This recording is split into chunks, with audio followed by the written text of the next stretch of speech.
This is Kang Hanbit. He had a mission given to him by a naughty goddess. However, he has already died 55 times. At least he always reincarnates. In all those lives, he even served in the army several times. But what would happen if a guy like that entered an online game and started live streaming? He not only makes bold bets with his audience, but also insults them brutally. He assaults NPCs, tricks other players, and always hangs out with his friend, Gay. He somehow manages to exploit the game and obtain such an absurdly overpowered epic skill that everyone starts talking about it on the forum. And he even manages to win over a very beautiful NPC. But of course, when his mother pulls the internet cable and he is forced to log out of the game, his audience mocks him just like anywhere else. You're losing aura because of your mom. When he logs back in, the chat is already going crazy wanting to know about the epic skill. His viewership has exploded, but now I'm going to tell the story from the beginning, because of course there's also some context behind this game. Why are you gay? The mission to save that world from death was given by a goddess to a chosen one, so he tried his best to achieve this goal. Apparently the fight was finally over, but everyone had disappeared. It was possible to observe trails of red liquid all over the floor of the place. The exhaustion was evident in the boy's eyes, who couldn't even move. His only desire was to rest a little, and just like that he passes away. Kang Hanbit's numbers of regression, possession, and reincarnation were extremely high. He could no longer stand that endless cycle which had already reached 55 attempts. Probably another loop of pain and suffering would begin. At that moment the goddess told Hanbit that that attempt had been quite long. She wanted to switch to reincarnation, but the boy had already had enough of it all. That expressionless living being was actually a goddess who had kidnapped the guy to that despicable place. He didn't remember exactly everything that had happened, but the goddess, after kidnapping him, threw him into another world, telling him to find a certain airport and save him from danger. And so this endless hell of agonizing deaths began. But in any case, he couldn't find a single clue as to what that word meant. Thus, Hanbit loses his temper and tells the goddess herself to go find that thing on her own. But that was impossible for her, as it would result in the destruction of the entire world. After hearing the boy's argument, the lady comments that his physical and mental restoration was working perfectly. Either way, she wasn't wrong. After all, whenever Hanbit returned to that place, his body and mind were instantly healed. But the agonizing memories still remained, destroying his sanity, and the accumulated trauma pushed him to the limit. As if that weren't enough, the goddess asks once again if she could start a new regression. Once again, she doesn't understand the irony in the boy's answer, and replies in a silly way. Suddenly, she says she is joking and leaves Hanbit quite confused. He had worked hard to fulfill the mission, and because of that, he received the right to return to his original world. Even after failing several times, he learned from the journey and didn't need to worry anymore. Therefore, the goddess would send him back home. Still quite confused, the boy asks her to wait because he still had several questions to ask. Hanbit was used as an object by the goddess, but in exchange he would be rewarded with a great power, and she was eager to see what he would do there. Out of nowhere, Hanbit wakes up with his mother letting him know she was going to work. Little by little, he gets up, quite weakened due to the hangover. 18 months had already passed since he returned to the real world. After so much time reliving the regressions, his memories had become muddled, but they were starting to come back little by little. The goddess had kidnapped him the day before his military enlistment, and so 18 months passed, and he had been discharged the day before. Just thinking about it made Hanbit really angry. If he counted all the times he had served in the military during his past lives, this was already his 6th time. Thanks to the goddess, Hanbit was failing to adapt to modern life and was going through various difficulties, even coming to fear his future. After a while of resting and lamenting, he decides it's time to act upon. Checking his cell phone, Hanbit realizes that his friend was inviting him out to drink once again. He replies saying that he is too old for this overly youthful routine. After this reply, his friend begins a series of teasing remarks, but in a way Hanbit had a fondness for the guy who had helped him when he was thrown into the military. Suddenly, the guy informs him that he didn't want to drink that day because he had a present to give him. With this, the boy becomes quite curious about what this gift could be, and decides to go meet the guy. Jiu Yanwu had been his senior in the military for 4 months, despite being 5 years younger. Already at the table in the ice cream parlor, the two talk about physical conditioning after exhausting activities, but what interested Hanbit the most at that moment was the gift, and there was nothing there so far. So, Hyung stands up from the table with the intention of leaving, thinking that it was all nothing but a lie. His friend stops him and mentions the game record project, with a level 2 card in his hand. With this gift, he could get the VR equipment and play at home using incredible synchronization. It cost around 5 million won, but for Hyung, it was completely free. Then the boy seems to refuse the gift, as he had to work hard due to the situation he was currently in. Making money was Hyung's priority, and he couldn't waste his time playing games. Playing and having fun didn't put food on the table, and the priority until then was something else. While having his hair pulled by Hyung, Ju informs him that depending on how he played, he could even get rich. The boy could earn hundreds of millions just by having fun, according to him. After hearing this, Hyung stops his tasteless fooling around to pay closer attention and apologizes to his friend. According to Ju, the developer of RP was a well-known team, and the will of the founder Michael Welton was revealed, causing a huge uproar. He would give all the rights to the first player to beat the game, and this fueled the competition, making the value of the virtual currency skyrocket. and the strategy guides that actually helped players beat the game were being sold for whatever price the sellers wanted. Even huge conglomerates were investing heavily to form dedicated teams. But this didn't mean that solo players were out of the question. After so much insistence, Hyung agrees to embark on this endeavor with his friend, who becomes very enthusiastic. Without hesitation, he decides that this was the right time to put the plan into action. Upon arriving at the location, Hyung is overwhelmed by the sheer number of people there. First of all, they needed to buy a beginner's guide. The protagonist was quite clueless about the subject, and the RP was unforgiving to beginners. For this reason, a player named Adventurer A wrote a beginner's guide that proved to be quite useful at that stage of the game. Encouraged by his senior, Hyung agrees to buy the book, but first decides to take a look at its content. Suddenly he is startled by something. The goddess was whispering in his ear at that moment, saying she was anxious to see his next steps. The mission would probably be, once again, to try and find Airport. Hyung didn't understand what all of that meant and why the goddess had let him go. She had never wanted to release the kid from that hell, but suddenly she changed her mind. While holding the book and thinking about all this, Hyung is called by his friend. He was very quiet and thoughtful because he had a question to ask. He wanted to know if Ju had any information about a supposed Team Zero. Everyone knew of this group, but no one really knew anything about them. Their CEO handled all public affairs alone, and the number of employees was confidential information. Hyung finds this quite suspicious, and even correlates these facts with the goddess. According to him, the world she had sent him to wasn't a simple game. The disgusting feeling of taking a life for the first time was real, and felt firsthand. Hyung was afraid to return to a place that could be the same hell, as the despair of repeating that life endlessly was still engraved in his mind. But either way, this was the only way to end this torment. Then Hyung asks his friend how long it would take to get the accessories with that amulet. Ju replies that they deliver on the same day, and that he needed the protagonist's phone to download some apps.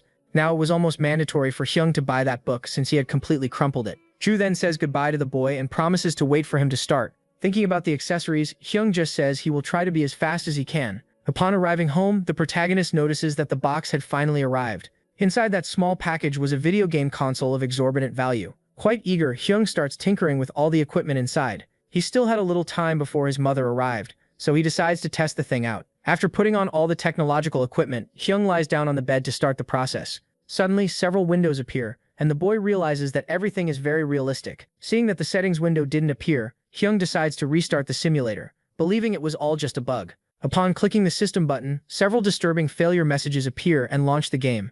Suddenly, Hyung finds himself in a completely different place. It had been a long time since he last set foot in the port city of Edlin. Noticing a window there, the protagonist approaches to see his reflection. He then realizes that he looked exactly as he did in his final regression. As he rubs his hand over his face, his hands are painted red as if it were some sort of hidden message from the goddess, and it probably told him to start over. Suddenly, a panel appears with messages from a player.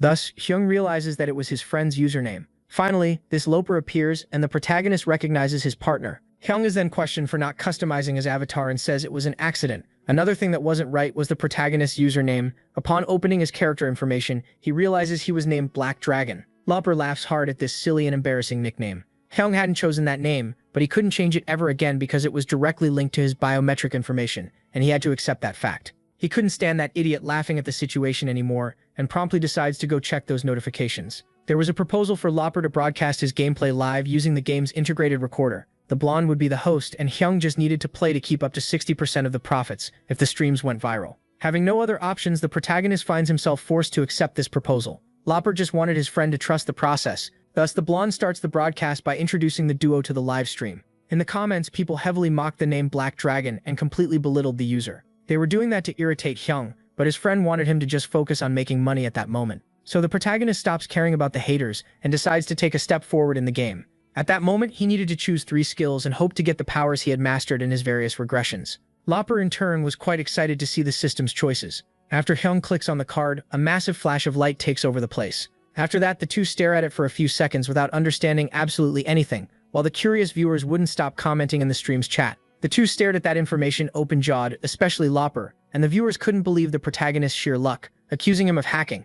No one could understand how Hyung had done that, not even himself. Completely clueless, he even starts to think that there was something wrong with his power. With a euphoric look on his face, Loper says that that skill was a hidden one, and there wasn't just 1 or 2 of them. What had happened was almost impossible, and no one besides the blonde believed in those unprecedented icons. While Loper was euphoric showing this to the followers, Hyung recognized some of the skills that would suffice for a start. He would use them as a boost to improve, as well as to discover the differences between the world he knew and this place, since this was likely connected to the goddess. Then the protagonist decides to start with fire magic, since it was the most basic one. After that, he asks Lopper where the duo would get their quests. Seeing that his friend would choose the magic skill, the blonde gets a bit worried. At that moment, the chat was criticizing the boy's foolish decision, which was getting on his nerves.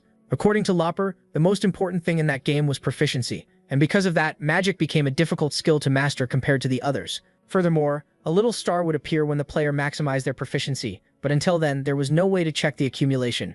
Hyung remembered this very well and knew he would need to put an effort to learn something new. Among them, magic was the most difficult and required choosing a good teacher. By asking about the choice of a master, Hyung leaves his friend a bit confused. Being a layman, the protagonist thought he would have someone to teach him the magic tricks. Noticing the viewer's negative reaction in the chat, Lopper asks for patience. So he explains that the player would earn a book that allowed the learning of skills once quests were completed. The protagonist soon finds this solution much more convenient than the other, because in the past he had gone through very difficult situations with the arrogant instructor. By calling his friend to go to the central shop, Hyung leaves him perplexed for knowing about it. There he could buy fire magic from a swindler merchant named Julio. Since they had no choice and needed the book, that was the only alternative. But Hyung didn't trust the swindler, who ran scams on every sale. Amused by seeing the protagonist freak out, a viewer makes a donation, and Lopper thanks them quite happily. Hyung had also earned 500 won from that donation and seemed quite impacted seeing things work out. Anyway, at that stage of the game, a mere 1,000 won wasn't much. But any amount was welcome, and Hyung even jokes about his friend's life not being worth even that sum. Finally, they decide to go to Julio to get the fire magic.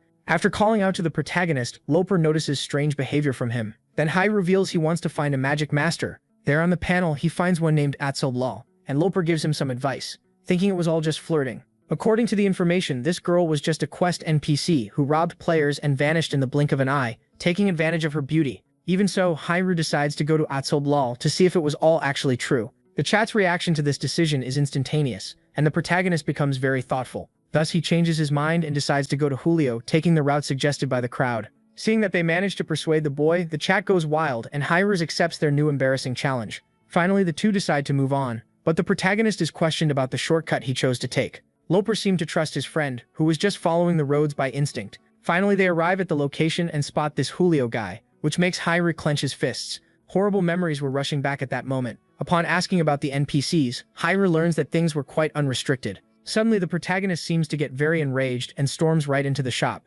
Acting quite innocent, the shopkeeper welcomes the customer, but is immediately pinned down by him and questioned about his shady deals. From the store's doorway, Lopper watched everything in disbelief at the Black Dragon's actions. Julio seems not to understand what was happening and begged to be let go. After this scare, the boy finally lets him go. Thus, the merchant gets a chance to apologize, saying he had just sold the last book recently, but could recommend another shop in exchange for a favor. While Julio was distracted, a thief had supposedly entered his shop. In his view, this seemed like the work of his rival merchant named Atsoblal, and he needed help to arrest her. The protagonist's new quest was to recover the stolen money bag and capture the culprit. But he probably wouldn't accept this proposal, which seemed like a complete lie. Atsoblal was his true mentor, but because he had trained with her, he was sent to prison during his first playthrough. Because of planted evidence and bribed soldiers, any defense was useless against the theft charges. If he completed the quest, Hairu would get a spellbook, and the thief would never leave prison again. Furthermore, Atsoblal would be held responsible for all the crimes involving the shop. Julio was hoping the protagonist would accept the proposal, but he simply walks right past him towards the merchandise. Suddenly, Hairu starts trashing the entire store, making Julio and Lopper desperate. Then he grabs a bag of money and tells the scammer to shut up. That was the proof that this guy was lying about the robbery. The quest now was to arrest the scammer Julio, and the reward would be 500 gold coins. Realizing he was found out, the merchant turns red with anger, telling the protagonist to get out of his store, and the viewers are left astonished by the revelation. Without thinking twice, Hairu kicks the liar right in the face, sending him flying. While the crowd argues in the chat, a rather angry soldier enters the shop. As the cutscene plays out, the scammer can be seen being taken away by the guards and arrested, swearing he hadn't done anything. Thus, Hairu realizes the difference between a game and the parallel world, because back then he had to fight the bribed guards and hand Julio over to someone trustworthy. Suddenly, the system panel appears, informing him that a new quest would be unlocked when the player traveled to Atsoblal's general store. While Hairu was almost certain that this wasn't a mere coincidence, Lopper was calling out to him euphorically, demanding explanations for what just happened. Soon, the protagonist decides to make up something to tell his bro. According to Hairu, this plot was very similar to a novel's, and that's why he took the risk. Fortunately, Lopper believes the story, since his friend used to talk about this all the time in the army. Suddenly, an anonymous user donates 10,000 won, and the blonde jumps for joy. He then takes the opportunity to hype up his partner, who was great at deductions, and this makes the viewers stop trash-talking him. For Hairu, streaming was proving to be a crazy experience, and he just wanted to stick to the good parts, leaving all that stuff entirely to Lopper. Finally, they arrive at the shop, and the blonde realizes that Atsolblal was a very well-connected NPC. She was being treated like a criminal by the majority of the players in a very unjust manner, but to Hyrule she was a good person. A long time ago, the protagonist used to ask the young woman for work. Out of kindness, she gave the slacker an opportunity to start doing some tasks around the shop. Even with her rough tone, Atsobal seemed to care about the boy. One day, she handed him a book and recommended that he study magic to move up in life. Unfortunately, Atsobal ended up getting arrested, but she never blamed the boy and promised to take revenge on the damn rat who did this. She said that and then ended up burning to death, becoming a precious yet painful memory for the protagonist. After having these memories and getting lost in thought, Haim finally gathers the courage to enter the store. He immediately comes face to face with the girl, who looks somewhat sad. Upon seeing him, she is surprised to notice a new face around there. She then asks if this boy knew who he was talking to. Haim says he is a newbie, and that he came all the way there to learn magic from her. Atsobal resists this request because she had no reason to teach someone she didn't even know. Watching this scene, the viewers were euphoric, and Haim already had a plan to bypass this situation. Suddenly, the girl recognizes that this boy was actually the so-called Black Dragon. Haim claims to be the boy who took down the scammer, Julio, who had tried to frame her. Atsobal knew that this man was a piece of trash and that he would cause trouble, so the girl thanks the boy because, thanks to him, she got out of a very complicated situation. The protagonist is happy with this gratitude, especially since he hated the guy too. Julio looked like a scammer, and it was possible to tell just by looking at his face. Then Atsobal returns to the topic of teaching magic to Haim, but he interrupts her before she can continue. Out of nowhere, he asks if she was looking for a cure. He knew this because he had seen some papers on her desk and intended to help her. Haim was quite confident and understood a fair amount about medicine. Then Atsobal asks what the name of the disease was that caused blue pupils, accompanied by dizziness and vomiting. Unfortunately, the protagonist cannot answer this complex question. Haim had no idea how many times the poor girl had been deceived. Those people who called themselves experts were all the same, wasting the girl's time and money on a meaningless diagnosis just to take advantage of her innocence. She had already gone through a cycle of getting her hopes up only to have them crushed. Byung knew that healing potions did not work in this case, and the patient probably didn't feel hungry either. Upon hearing this information, Atsobal's hands even began to tremble. According to Hyung, the disease had no name, but he knew how to cure it. Then Atsobal begs for help and promises to reward the boy for it. The protagonist only wanted her trust, as he had the perfect medicine for the disease. Thus, a new quest with the objective of finding the perfect medicine in Edlin appears. To Loper, this didn't even make sense, because a guaranteed epic was simply absurd. But Hyung didn't even know what that was. The blonde guy had to explain things to him since he didn't understand much due to being a newbie. It was easier to think of the ranks as a level combined with a rarity grade, and even for level 1 spellbooks, the performances change based on this aspect. With this, Hyung realizes that the spell guide could perform differently in practice. While the boy thought that this didn't exist in the other world, Loper asked about how they were going to find the medicine. Soon, the protagonist comes to the conclusion that he would need to use it on himself, to see how good an epic grade would be. Just when he was finally about to say where they needed to go, Hyung feels a sharp pain in his chest. Loper immediately gets very worried about this situation. All of this was Hyung's mother's fault, and out of nowhere he starts to disappear from the place, leaving his friend alone. Back at home, he plays it cool, telling his mother that he had something important to do. The old lady shows an indescribable expression for a few moments, but soon she starts hitting the kid because the door was locked. Then Hyung begins to explain that he had received a military discharge gift from Yeon and was just testing it out. Finally, the old lady begins to understand that it was all just a game. She knew about the subject because she saw it on the news all the time, and simply asks him not to play too much. Relieved, Hyung states that he would only play in his free time, since his internship would start the next day. The woman is surprised to learn that her son went ahead with this idea, and once again she slaps him a few times for only finding out about it now. Unfortunately, Hyung blocks one of his mother's slaps and mocks her. After that, he takes a much harder one straight to the face. No parent liked their child getting a job right after leaving the army, and this justified the old lady's fury. Hyung argued that he needed to get a job as quickly as possible because as soon as he returned to school, he would start his graduation semester. Since the company was in Songdo, the boy would have to wake up very early to go, and his mother didn't want him skipping breakfast to work. By saying that he had eaten a parfait as a snack, the boy makes his mother even angrier and runs to his room to save himself from more slaps. Finally, he sits on his bed to go back to playing. The next day, he would need to start working, so he would have to go to sleep early. Now Hyung felt bad for Hyung. At that moment, Jae Kim, who was an employee of the PR department, was reading some comments about the hidden quest, and couldn't seem to believe it. That always surprised him, but the random Loper caught his attention. Soon he discovers that the Black Dragon was teaming up with this guy, and even mocks him, saying he could smell Cheetos coming from that pathetic name. Anyway, he decides to go check the events in person. Inside the game, Loper was a bit nervous and asked his viewers to calm down. He was trying at all costs to explain the gank his friend had suffered from his mom. Suddenly, the blonde notices an extraordinary spike in the view charts. He didn't understand what was happening while the audience clamored for entertainment.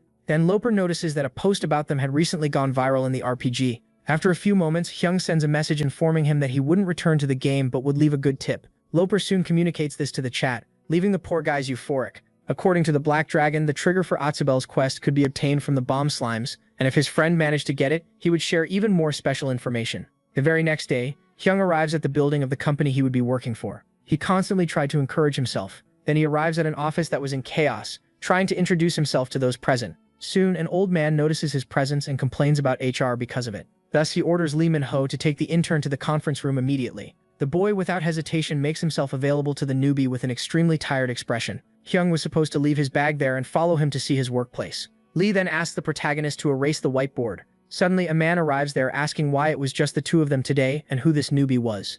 That was the team leader, and Lee had already mentioned that intern to him a few days ago. Like a good employee, Hyung promises to do his best in the internship, but the boss didn't really care and just wanted him to do what he was told. And when he finished, he could take off. Hyung could see the future of this company and would have to learn as much as possible to manage to stay there for a long time. Finally, he returns to the game and explains that his first day at work was chaotic. Loper said he understood his friend and looked at him with a very suspicious expression. Suddenly, he starts shouting, saying that the plan had worked and the number of viewers was now over 5,000. He wanted to start Atsubel's quest because no one had succeeded up to that point. Then Hyung mocks the guy's imagination, which was not creative at all, leaving the chat worked up. First, the protagonist decides to go to the main gate, but beforehand, he invites the whole livestream to accompany him. Loper doubted that his friend was a real noob, but he always got the same response. Hyung just thought that anything became possible in a game with so much freedom. Suddenly, they come across a massive argument. Most of the players were there after seeing the new post on the forum. Then someone shouts announcing that the Vanguard had arrived at the location. Soon it is possible to see this group of people walking by as if they owned everything. Loper, upon seeing the Vanguard, realizes that his friend's discovery has reached far and wide. But Hyung didn't even know who this group of people was. So the blonde explains that the top 10,000 in the rankings were called the Vanguard. Levels, proficiency, progression, and things like that were used to determine the ranking. And out of 300 million players worldwide, those were on the podium, and only 500 were Korean. Hyung is impressed to learn that these guys didn't know magic, because they had prioritized other things. On the back of one of the guys was a weapon made by an artisan with good skills, called the Golden Bird Bow. Those people couldn't find Atsubel's quest, but most of them belonged to corporations. They received corporate backing to finish the game, generating a lot of money in the RPG. Suddenly someone approaches them, saying "Excuse me" to the protagonist. It was a young woman wanting to know the secrets to completing the quest that Hyung had promised on the stream. Then a pushy guy interrupts the conversation to contradict the girl who trusted the streamer. It doesn't take long for the two to start arguing, and Hyung just turns his back to go on his way. He wanted to head to the sea first because to make the medicine they would need a fishing rod. Loper and the chat don't really understand this, as Hyung had only mentioned the bomb slimes. Suddenly a viewer named Cuckoo donates 1,000 won, while the chat mocked the situation. Hyung soon realizes that people couldn't understand his hint. Loper didn't know why they needed a fishing rod, and thought the medicine was in the sea. That thought is somewhat silly, but the protagonist leaves the answer open. The blonde even begins to wonder if his friend was lying and cries, wanting to turn off the stream. Then Hyung reassures his friend and asks to borrow 70,000 gold. Loper didn't quite understand this request, and the viewers thought it was a scam. Observing the place from above, Hyung noticed that more people had arrived. The blonde guy still hadn't understood why they needed a fishing rod, nor did he care about his gold. Finally, the two of them reached Eldrock, who had some hearing problems. Gradually, Hyung approached and started talking to the old man. After saying he wanted to buy his fishing rod, he received an out-of-context reply. The boy wanted to pay 50,000 gold for that equipment. Without hesitating, the old man bluntly asked for 100,000 up front. Soon, Hyung realized that the old man hadn't changed a bit and offered 60. Then, the two of them got into a discussion to reach an agreement. Finally, the old man gave up and ended up yielding to the protagonist's cunning. Then, Hyung started celebrating quite happily and the old geezer told him to leave. Suddenly, Loper commented that Hyung was born to be a streamer, leaving him confused. And he had realized this the moment the saga to complete the quest began. With that, the blonde guy suggested his friend do some role-playing, but Hyung wasn't really into it. While showing the sensitivity of the bomb slimes to a follower, Loper exploded several of them. At that moment, the viewers wondered how the fishing rod would help with the quest. With a meticulous analysis, Hyung found the perfect height. The sensitivity of the fishing rod was a bit different from a real one, and he needed to adjust it. Just when he was finally about to start the process, Hyung was called by his friend. The blonde guy informed him that there were people following them. Hyung already suspected that several teams were after them right after they left the city, so he asked to borrow the screen settings window. He soon came to the conclusion that he would need to adjust that. Hyung had always loved fantasy since he was young, but during his time in the army no one liked that kind of thing. When he was bored, he would always read the same book until a new recruit arrived. Wasting no time, Hyung went to the rookie to ask if he knew that novel. Unexpectedly, the recruit answered in the affirmative. Even though he had already read the book dozens of times, that rookie showed him details he had never noticed before. Soon, Hyung became fascinated by the recruit, because it was as if he had entered that world. Time passed, and when he saw that role-playing advertisement, he already knew everything. If he played with this guy, the experience would probably be legendary. Out of nowhere, Loper informed him that only his screen was being broadcasted at that moment. For now, Hyung wanted to act as if they were solely focused on the slime, so the blonde guy tried to entertain the chat while the black dragon was setting up the screen. For Hyung, it was frustrating to watch everything only from Young's perspective. He was probably anxious that other competitors were getting closer. The observation of the groups following them probably wouldn't last long. Then Hyung heard some footsteps and turned around to look. He soon noticed the arrival of the impatient ones who had jumped the gun. Without hesitating, he began his preparation, wielding the fishing rod and immediately charged at the shameless guys, using it as a weapon. Hyung had bought that object from the old man because its hook was special. That thing had such a fine tip that the bomb slimes didn't react to it, and when the user pressed a button, spikes would shoot out from the tip of the hook, giving the possibility of explosive control over the caught slimes. Utilizing this benefit, Hyung managed to throw a bomb at the enemy's feet. This made the leader order the retreat of the entire team. Suddenly, he realized that it was actually raining slimes, and this made all the shameless guys run away in fear. While Loper tried to protect himself, unavoidable explosions occurred all over the place. That incredible solution of Hyung's would take care of the stream snipers for a while. Now he could finally start the real work. Then the protagonist hooked a differently colored bomb slime and put it inside a bag. Soon, the boy celebrated the fact that he had gathered the necessary material for the quest. If almost all the bomb slimes in a place were killed, there was a high chance that the remaining ones would become defective, and that one was a good example of this. The quest couldn't be completed just by doing that, and Hyung was merely showing the steps to his friend. But the path wouldn't be that easy, and they needed to go to Atsubel. The employee from the RP department was a bit tired at that moment after the events. He had already understood that the Black Dragon wasn't just any ordinary noob. The beginner probably had a wealthy company backing him, since he was such a good player. Kim didn't understand why this prodigy boy was hanging around with a random. Perhaps this was a distraction to draw attention away from what the Vanguard had found. Anyway, the employee would need to finish Atsubel's quest first. Finishing this task alone would complete his quota for the month. However, Kim was unable to reach this goal. At that moment, the blonde girl was frightened by the disgusting medicine brought by Hyung. He had no idea how awful that concoction looked. Then Atsubel informs him that she would reward him with money and tells him to leave. After that, Hyung says that she was desperate, and this remark makes her furious. The boy had touched upon a sensitive subject without even knowing it. Suddenly, Hyung shoves the spoon into the girl's mouth, forcing her to swallow the medicine. Then an awkward atmosphere settles in while she tasted the concoction. Loper's expression already showed his opinion about his friend's trashy attitude. Hyung had forced Atsubel to swallow the disgusting stuff, and she couldn't keep it down in her stomach, so she starts vomiting due to the immediate effects. Suddenly, she charges at the protagonist, extremely angry. According to him, the seed that had come out was the cause of the illness.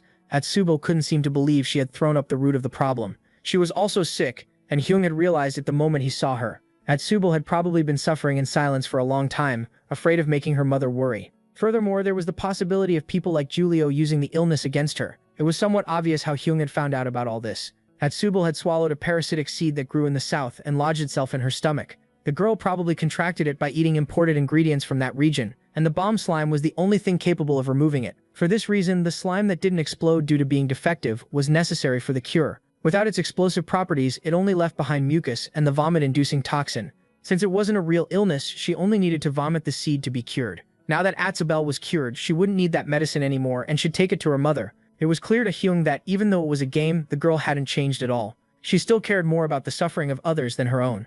Despite being a bit harsh, Atsubel never stopped helping anyone. Hyung sincerely wished from the bottom of his heart that his friend would find happiness. Entering the cutscene, the girl can be seen handing the medicine to her mother. A small spoonful was already enough to cure the old woman. When the woman finally swallows the slime, Atsubel can hardly believe it had worked. After that, she reports to the boys that huge seeds came out of her mother. Now Atsubel wanted to take revenge on the doctors who had deceived her for a long time. It had been a long time since Hyung last saw that girl smile. She thanked him emotionally, while the chat drooled over her beauty. Even Loper was emotional about that recovery, while Hyung looked at the panel. Since Atsubel and her mother were saved thanks to the boys, she had to reward them. Thus she hands over the spellbook they had been looking for, and Hyung sincerely thanks her. Loper is fascinated by the object, but the protagonist doesn't let anyone touch it, and already shows a desire to set off on the next mission. Suddenly, Atsubel informs them that she had more gifts to give the boys. She then hands over a very heavy bag of gold. She was giving out more rewards than usual, and Loper is quite happy about it. According to the system, the first clear reward would be granted now. With this, the amount of gold is adjusted to the maximum limit. Furthermore, more attribute points and XP are applied. The players are also rewarded with 5 more levels. And Atsubel's spellbook jumps from the heroic to the unique grade. Hyung couldn't seem to believe it and looked in fascination at the brightly shining object. The protagonist thought it would be enough, as long as Atsubel was happy. After seeing the phrase "first to clear," a thought came to his mind, and that probably couldn't be fixed. Loper didn't even know there was a possibility of something like that happening. He was quite impressed with that so-called first clear reward. So he asks his friend to say something to the viewers.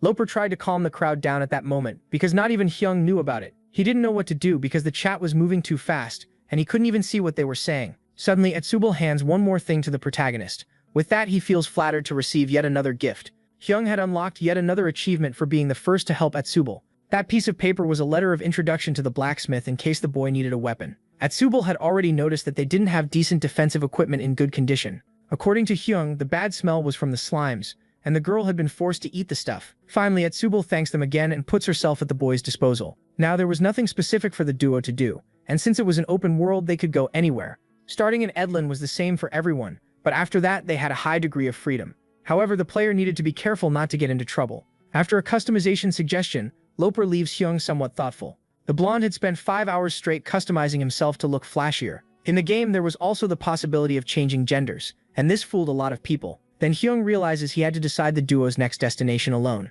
Suddenly, he hears a very familiar sound. It was a user donating 50,000 won, and saying they wanted to see Atsubal angry. Loper immediately becomes euphoric and thanks Respectace for the donation. Since they would split all the earnings, each of them had made 25,000 won. But unexpectedly, this first donation triggers a sequence of other large deposits. One of them reached 100,000 won, and the blonde's eyes sparkled at these amounts. The view count was insane, and had surpassed 8,000 people on the live stream. Just for completing a quest, thousands of people had shown up. Hyung, looked a bit shy, merely thanked them for the donations, while Loper couldn't sit still. All the deposits totaled around 500,000, and 50% of that amount belonged to the protagonist. Suddenly, the blonde starts doing a ridiculous gratitude dance, leaving everyone embarrassed. Just for completing a quest, the outcome was incredible, and if it continued like this, Hyung could make a lot of money. He could finally achieve his financial goals. The goddess had once shown him the flow of time in reality. In that place, his mother had given up her life just to find him, and because of that, he wanted to make her happy. Loper soon asks his friend to use the spellbook, as the crowd was anxious. Finally, Hyung begins to open the amulet, and it doesn't take long for the fireball attack to appear on an info panel. That was very anticlimactic and could almost be considered a cheat. Loper was euphoric about it, and felt sensations that not even Hyung could feel. But suddenly, the protagonist states that he felt it too after a slight delay. It seemed that he had literally absorbed the magic, as if reflecting what he had learned in the other world. Thus, Hyung realizes what they meant by an existing character there for the first time. Out of nowhere, Loper yells at the boy to use it right away because the viewers were waiting. The first target would be a rock right in front of him. Hyung needed to focus his thoughts on his hand. After a brief sigh, he uses the fireball power, causing a colossal explosion in the area.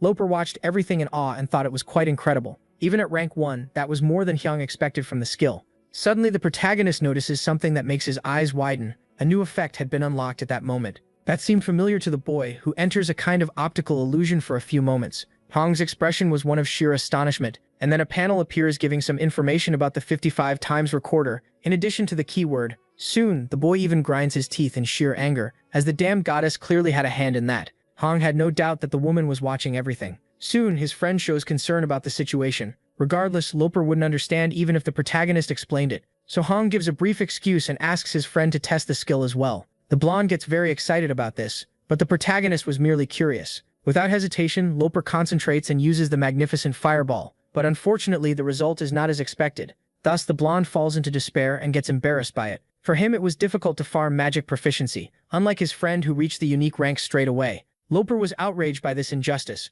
while Hyung bragged about his power. People only thought about the unique rank, but the difference in proficiency must have been huge along with it. With that, Hyung says that Loper understood magic completely wrong. You couldn't use magic with a single click, and that could be the fault of the Julio grimoire. But the problem lay in an even more fundamental place. Incantations and mana management had to be calculated, and the difference in rank wasn't everything. Magic proved to be very useful, but Hyung didn't plan on making it his main power. After all the explanation, Loper asks if his friend had created the character the day before. Meanwhile, the chat was mocking the protagonist's decision. There are so many messages that Hyung gets angry and starts arguing with the viewers. Loper then tries to cover his friend's mouth in an attempt to calm him down. Suddenly, the two receive a good donation and stop with that tension. With that financial therapy, the duo quickly calmed down. Magically, Hyung's anger vanished because he loved money. Then he asks if the chat wanted to know their next destination because he already had a place in mind.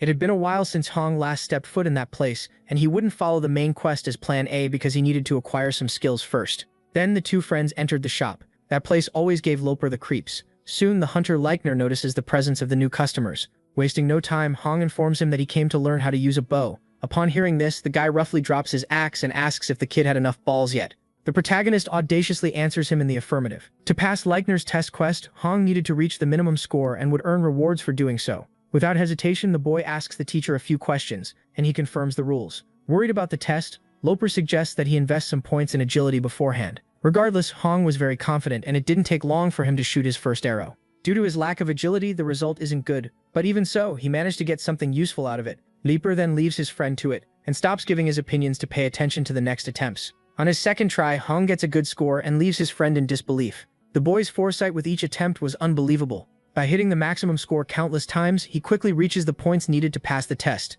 It was a moment where Hong achieved something that should have been impossible with just level 2 equipment. A little further away, a girl was quite bored because she wanted worthy opponents. Suddenly, she notices the arrival of a duo at the location and calls them idiots. Leaper was skipping as he walked, which made his friend rather uncomfortable. He was overjoyed and couldn't stop expressing his feelings. That had been amazing, and even made Loper think that Hong had used a bow before. The blonde guy was quite enthusiastic because at that pace they would get rich in no time. Just in case, he made a bet with the chat, especially since no one imagined the protagonist having such skill with a bow. Loper wanted to do more things like this from time to time with his friend, and without hesitation he asks what their next destination would be. Hong wanted to take him to learn fencing, but first he needed to acquire speed, as it would be essential for that activity. However, Loper thought this skill was useless, and the protagonist would have to change his mind. That NPC was named Rhea, and people avoided her skill due to the high difficulty of the quest required to obtain it. Loper had his doubts about whether his very confident-looking friend could pull it off. Then Haim takes a step forward and gets very close to the NPC. He then informs her that he wants to learn the best thing she has to teach.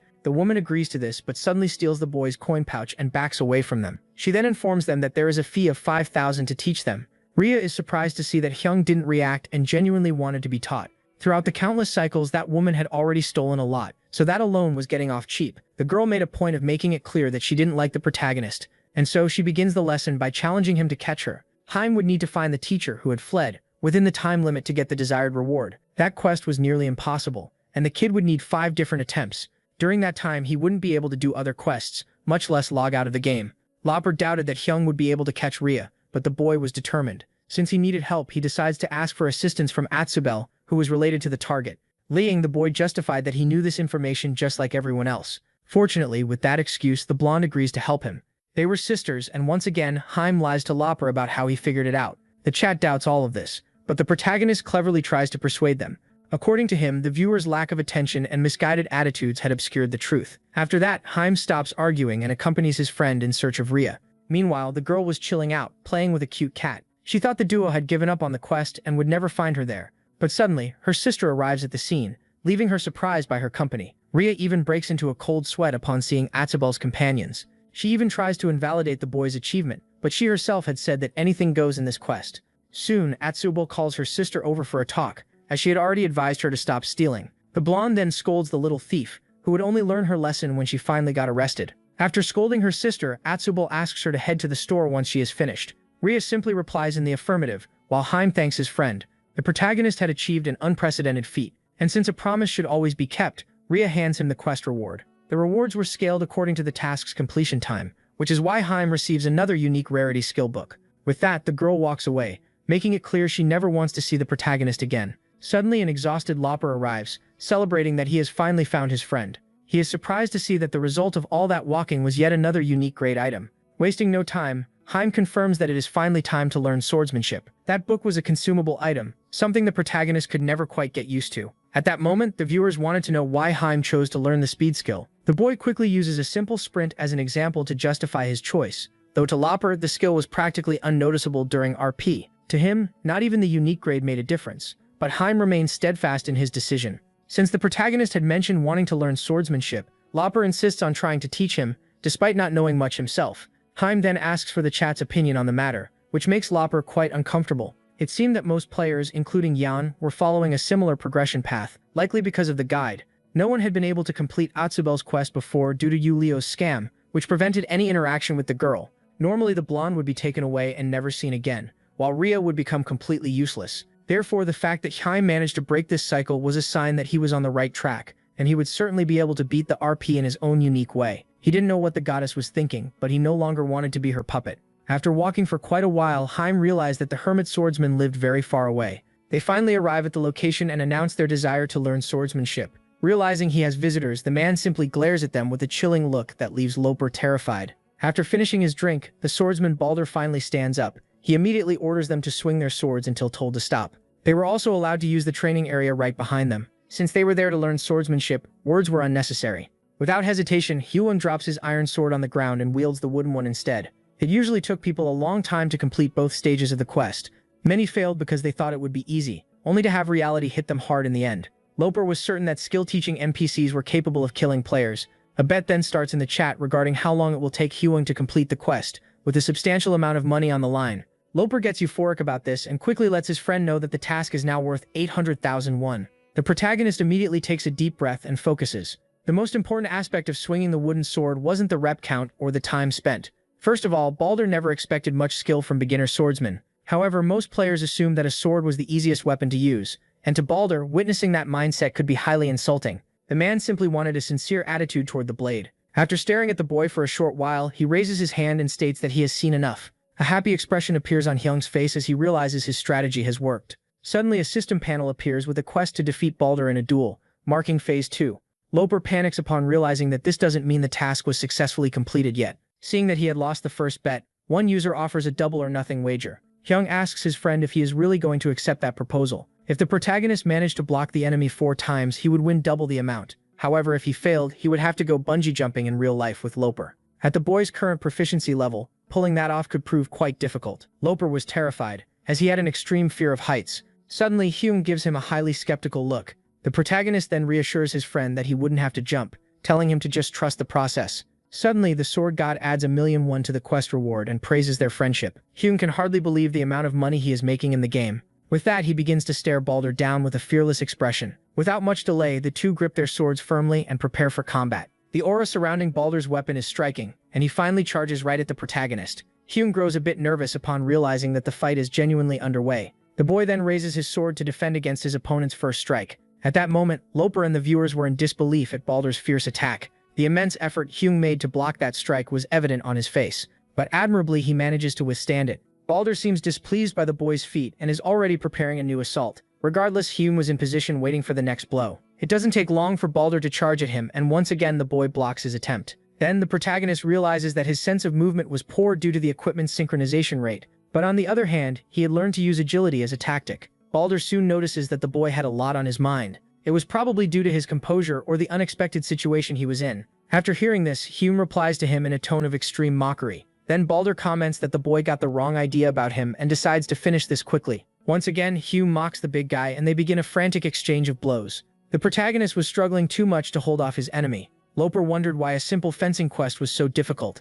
Thanks to his friend, he had managed to narrowly dodge a strike that would have been fatal. At that moment, the chat was commenting on the performance of the fight. Balder was probably getting anxious because the protagonist was holding out longer than expected. Thus, he charges at Hyun once more. Unfortunately, the boy manages to block his attack again, leaving him with a look of disbelief. Hyun had already noticed that the enemy's movements had become wider, so they step back and stare at each other for a few moments. This gives the boy time to rest and think about how the strikes were getting more dangerous. But it doesn't take long for them to start fighting again. Once again, Balder's sinister aura would clash with the little boy's willpower. Once more, he manages to defend against the big guy's attack. But unfortunately, his sword begins to weaken, until it can't take it anymore and shatters, leaving him completely defenseless. Balder couldn't seem to believe what he was seeing, and from the ground, the boy bragged about having managed to block his attacks 4 times in a row. In that instant, Hyung celebrated having managed to complete the quest. The chat didn't quite understand as no one had won that fight yet. This duel ended because the wooden sword broke, even without a winner. Hyung was already anxious to receive his payment after Loper ended the stream and did the proper calculations.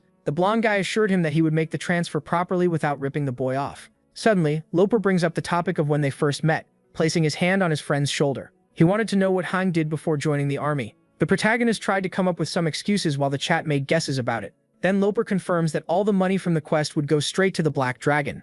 This was because he completed these quests using his pure physical ability. Because of this, he is happy not to have to go bungee jumping. Seeing that the kid had believed it, the chat mocks him, saying it was all a prank. Suddenly, a viewer donates 100,000 won to see the boy use his sword more. Soon, Hyung looks back and notices Balder's presence. It looked like that man was fuming. Even while quiet, he was trying to contain his anger. Balder was probably blaming himself for having his movements read by a rookie like him. Then Hyung asks if the duel was really over. Balder confirms this information and asks him to wait a bit. Thus, the boy notices that the guy was gritting his teeth to avoid showing emotions. It doesn't take long for Balder to return with a reward for his opponent. Now Heim had 4 well-developed skills. Soon the info panel appears with all his rewards plus a unique power. The chat couldn't seem to believe it, and one of the viewers even asked for private lessons. Suddenly, Hyung pulls his friend, asking him to show some reactions because the job hadn't been fully completed yet. Without delay, Loper says he would give some lessons to his followers, but he is immediately reprimanded. At that moment, Hyung calls Balder and questions the absence of something in the reward. After a few seconds of silence, he informs him that he heard his master move to Edlin, and if the boy happened to find him, he should hand that object over to the guy. He would surely listen to the words the protagonist had to say.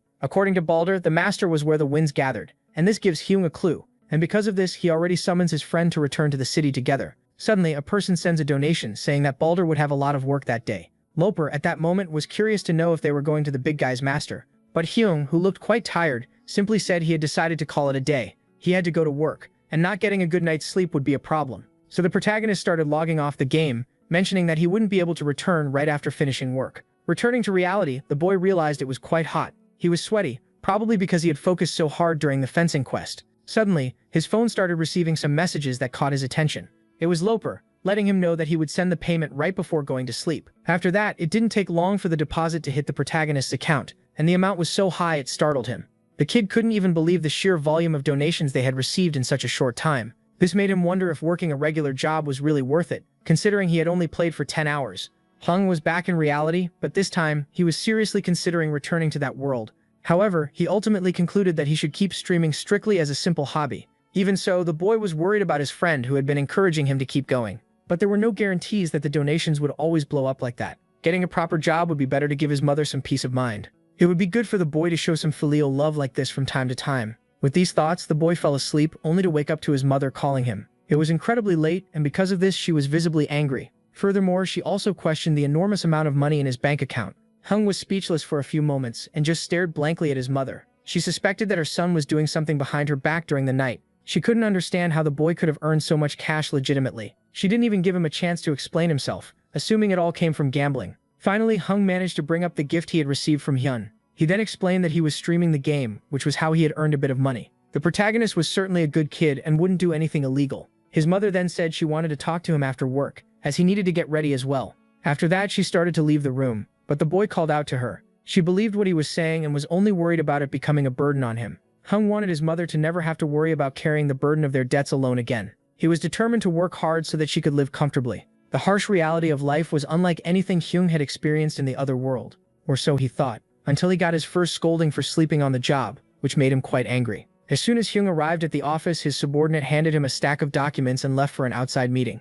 The contents were difficult, but they were well organized, so it didn't cause the boy much trouble. He was just about to start working when the team leader suddenly called him over. The guy had nicknamed him Trial Version, and would humiliate the boy over things completely unrelated to work. He then ordered the intern to go buy him a drink. By asking what kind of coffee he should get, the boy ended up making the rude man angry. When the boy returned to his seat with the coffee, the subordinate was getting scolded by the leader. With empty eyes, he listened to it all as if it were a daily occurrence, and then he slowly opened his mouth to say that it wouldn't be possible due to his current workload. The guy saw this as an affront, thinking that Min-ho was trying to pick and choose his work, and in an extremely arrogant manner, he threw all the papers into the air. He started insulting the subordinate just as Hyung finally arrived with the coffee. It didn't take long for the two boys to start picking up the documents from the floor. The team leader glared fiercely at Hyung as if he knew the intentions behind his actions, and didn't hesitate to call the employees idiots.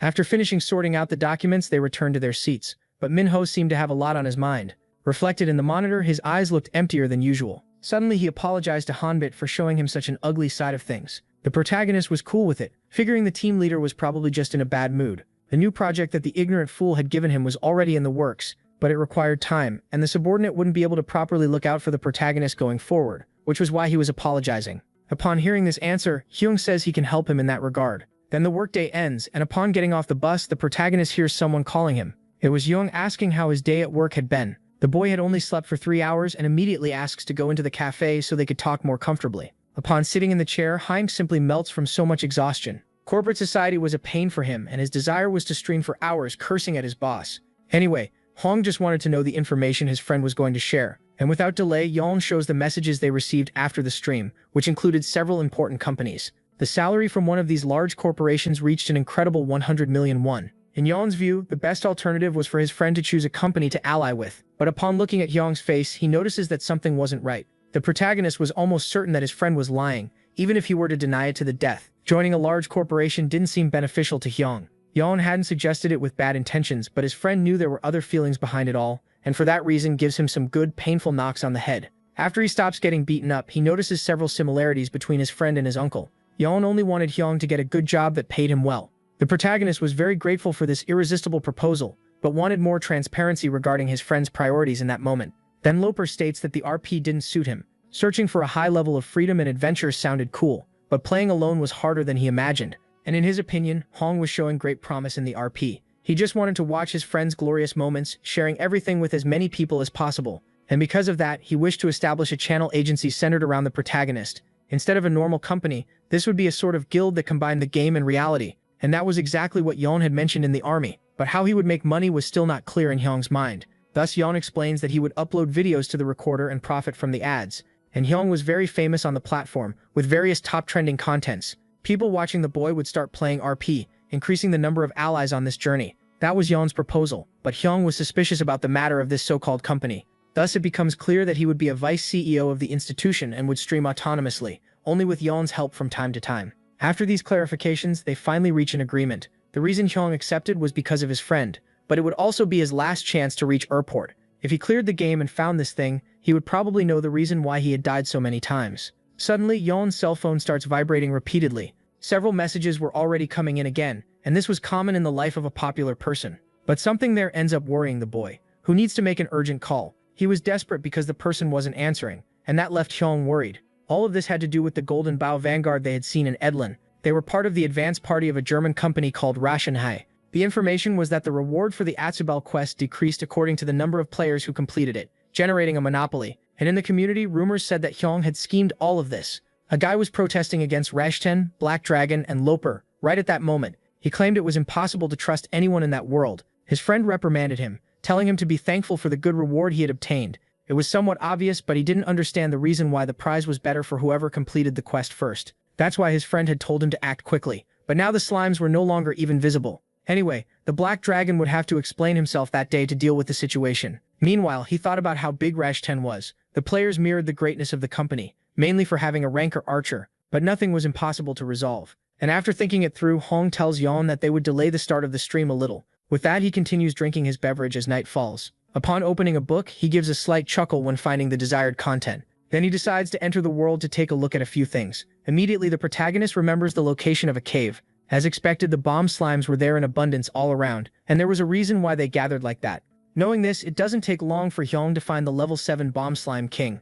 That creature had the trait of attracting normal individuals, absorbing them, and growing in size. But there had to be another reason for the thing to attract so many of them like that. Upon observing the cave's ceiling more closely, the protagonist notices something shiny up there. It seemed to be monster bait, and it had the name Rashtin written on it. That single-use item could be obtained from a dungeon in the north. Rashtin had installed the bait in the cave where the Bomb Slime King was born, and the monster's trait combined with the amulet's effects causing all this mess.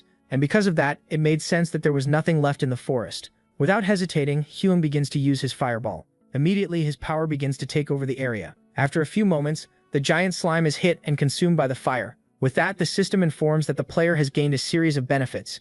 At that moment, Hyung only wanted to know how many creatures had been lured to the area. The video that had been posted in the community became a highly discussed topic. In reality, the protagonist recorded it in the cave, and Hyun uploaded it anonymously. The video didn't include the part where he wiped out the bomb slimes, and naturally, the comments directed their insults at Rashtin. Zintromber was an NPC that the boy found in the guidebook. This guy dug the cave where the Bomb Slime King was located, and was devastated to have his spot stolen. The speculation about the disappearance of the creatures and the existence of Zentrambor made everything easier for the protagonist. The strangest part was that, while the guy's name was in the guidebook, there was no information about the cave. That book only showed the extent of an adventurer's knowledge. Various pieces of information were recorded, but their accuracy was ambiguous, with deviations from the truth. It seemed like a piece of the puzzle was intentionally left out of the guidebook, and because of that, Hyung questioned the true identity of Adventurer A. Everyone avoided using magic because of the proficiency system. According to the blonde guy, a person needed to maximize this power with extreme difficulty, to then learn the skill of the next branch. And for that reason, people chose a different path to follow. But for the Black Dragon, things were quite different. He would reach an incredible 100% proficiency in a single day. Lubber tried to fool himself into thinking this was just a late April Fool's joke, but Hong states that this was only for rank 1, to begin with. Even so, Loper demanded proof, since mastering any magic took at least a month. Soon after, the protagonist opens his status window, confirming everything he had said. The blonde guy seems unable to believe what he's seeing, and even falls to his knees. He thought this was impossible, and considered the possibility of it being an in-game bug. Then Hong explains that it wasn't his fault, as things just happen naturally. Furthermore, he asks his friend not to mention this proficiency thing on the livestream, because he was planning to show them something quite interesting. And all of that had something to do with the villains from Rashton. Finally, a new livestream begins, and Loper welcomes the viewers who were demanding explanations for the delay. Without hesitating, he explains the reason for the broadcast delay, and states that the duo had no ties whatsoever with Rashton.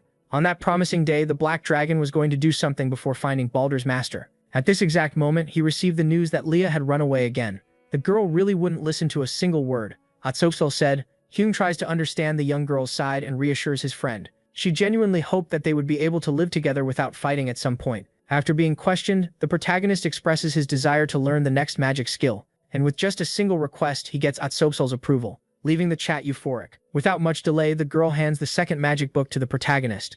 Soon after, the information panel appears, detailing the next quest and its rewards. Upon holding the book, Hyung notices something outside that catches his attention. The warriors were watching everything through the window with great curiosity. Thus, the protagonist finally begins to open the book. Suddenly, a massive amount of aura starts flowing from the amulet, and the panel pops up, listing the various benefits Hyung was receiving at that moment. Loper is left utterly shocked upon seeing that the Black Dragon ranked up and learned the fire explosion skill. According to Atsubal, if Hyung ever got stuck, he should try heading to the magic research laboratory in the city of Ifrit. And after thanking the girl, he finally makes his way out of the establishment. Upon opening the door, the duo comes face to face with a crowd of people. Roshan was also there, which made Loper a little afraid. In the midst of all those people, a guy was staring intently at the protagonist. Regardless, the two of them continue walking in his direction. Haim then mocks him, telling the dude to fix his scary expression. He hoped everything would go well, but he was curious to see how the story would unfold. By that point, the crowd had already entered the establishment and was pestering Atsuba for a magic book. Loper soon comments that those guys were really shameless. Haim agrees, as it wasn't hard to notice their greed. Loper still didn't understand what his friend wanted to show him, growing more confused with every word that came out of his mouth. Inside the shop, the weirdo organized the crowd to open their books at the same time. Thus, the countdown begins while the duo observes everything from the outside. And finally, on the count of 3, everyone opens the items at the exact same time. Haim is happy about this, as it was finally time for the show to begin. Then suddenly, all the books catch fire for no apparent reason. Not even the chat could figure out that bizarre event. Desperate people tried in vain to put out the fire with wind magic. Meanwhile, Atsuba was furious to see the entire store in flames, and it doesn't take long for her to kick all those idiots out of her shop. They were going to burn to ashes, and that was exactly what Haim had been talking about. Suddenly, a guy announces that the quest reward had changed. The system made it clear that the rewards had decreased, even though no one had learned the new skill. Upon questioning his friend, the weirdo discovers that no one had succeeded. After thinking for a moment, the ranker shooter decides to approach the duo. Regardless, Haim didn't seem intimidated by his presence, and soon the shooter states that he wants to have a little chat with him.